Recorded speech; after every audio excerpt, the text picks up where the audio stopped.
Howdy guys, Cub here. Welcome to a quick video on 5 things I think should be added to Minecraft 1.12. Now before I begin the video, I just want to say these are minor changes to the game, which I think would greatly improve the game experience. And these were inspired by Jeb himself, who has recently been seen on the Minecraft subreddit. And he's been posting some things on some things that have been added to the to be done list for Mojang. Those things include things like allowing magma blocks to burn indefinitely, allowing bow enchantments to be applied when an arrow is fired out of a dispenser, allowing the player to sleep when non-aggravated pigmen are nearby, and also new note block sounds will be coming to the game fairly soon. Jeb has also hinted at a few features he's already been working on for 1.12, which are also small in nature, including things like allowing easier selection of paintings in survival mode, and also the ability to save toolbars in creative mode. So inspired by those posts of somewhat minor additions to the game, I compiled my own list of 5 minor things that I'd like to see in Minecraft 1.12. So without further ado, let's get into the list. So the first thing that should be added to Minecraft 1.12 is the ability to shift double-click items into a crafting table, and it would look something like this. So this would easily allow us to craft up ore blocks and any other blocks that require a lot of one particular type of item. And just to demonstrate the usefulness of this, I'm going to show you guys on the right hand side of the screen what it looks like when you can shift click items into the crafting table, and on the left side is the current vanilla mechanics where you can't. So let's just see which one is faster. 3, 2, 1, go.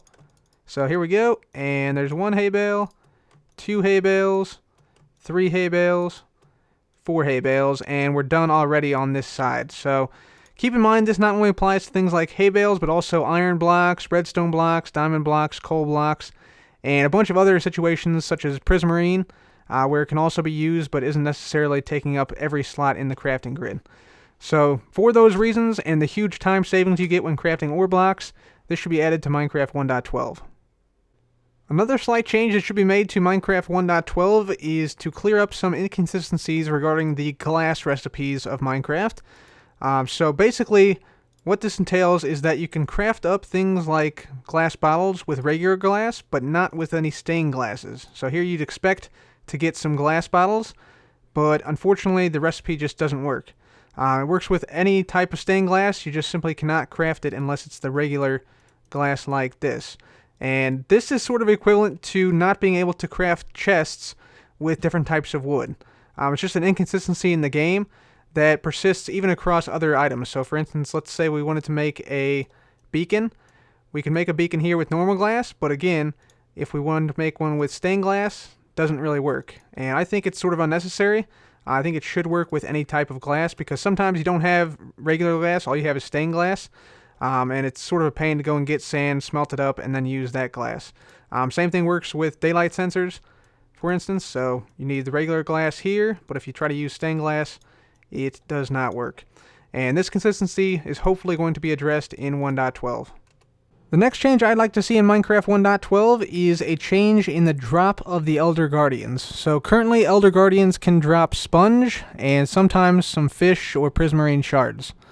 Now, there are a couple different reasons that I think this should be changed. The first is that the Elder Guardian is sort of the only boss mob or mini-boss mob that doesn't have a unique drop. So for instance, the Wither has the Nether Star, and the Dragon has the Dragon Egg. Both unique drops from the boss mob, which the Elder Guardian doesn't have. The sponge is found much more plentifully throughout the Ocean Monument itself than what you can get from just killing Elder Guardians. So that's the first reason. The second reason is sort of along the same lines, that the Elder Guardian is not the main source of sponge in the game. That's, again, from the Ocean Monument itself. There's roughly about 30 or so sponge per monument, depending on how many rooms you have in your Ocean Monument that you find.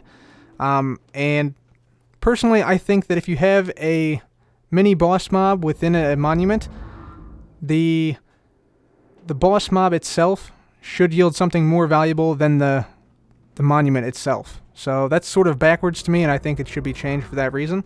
And finally, there's a lot of unrealized potential in what the Elder Guardian could drop. And what I mean by that is, the Elder Guardian is the only mob in Minecraft that has a status area of effect that it gives to players.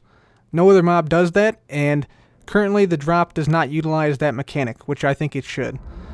So that is why I think the Elder Guardian drop should be changed. One other thing that would need to be done if this change were implemented is we need to find a way for the player to always be guaranteed at least some sponge in each and every ocean monument. Otherwise, we'd have some players who find monuments who get a lot of sponge, and some who found monuments without sponge rooms who didn't get any. So what I propose is that the gold blocks in the center of each and every ocean monument, those should be changed to instead have sponge blocks there. And not only would this allow a guarantee for at least a few sponge blocks, 8 sponge blocks in fact, in each and every ocean monument, it would also ensure that the player actually gets more sponge on average per ocean monument than they do currently. This change also makes further sense if you consider the fact that gold has become more plentiful. For instance, gold is now found in mesa mine shafts above Y level 32, and also gold has become less useful with the removal of the enchanted notch apple, and also powered rails are less relevant because of the changes to elytras, which allow us to fly across the world much more quickly than we could possibly travel by rail. So given those changes, I feel that it makes sense that the sponge should be put into the spot of the gold blocks in the ocean monuments, and that the Elder Guardians should get a different drop, more representative of their unique mechanics within Minecraft. Another minor change that could greatly improve Minecraft is the ability to access items from your offhand in an inventory. So for instance, if I wanted to move this obsidian into this inventory, I can't do it from my offhand. You see there is no offhand slot, for instance, over here that I could easily move stuff back and forth from the chest to my offhand. Instead, I actually have to exit the chest, remove the item from my offhand, put it in the main hand, and then put it into the chest.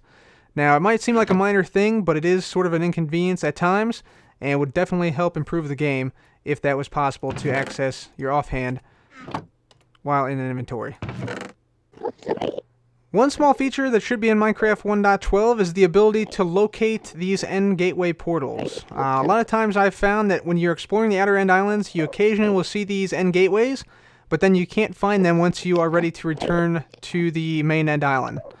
One proposed solution that I had to this would be to use Eyes of Ender thrown in the end to locate the nearest end portal.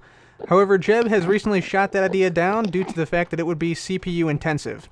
So instead of doing that, I propose something different with compasses. So basically the problem boils down to the player does not have a viable way to currently in the game rediscover things which he or she has already found very easily.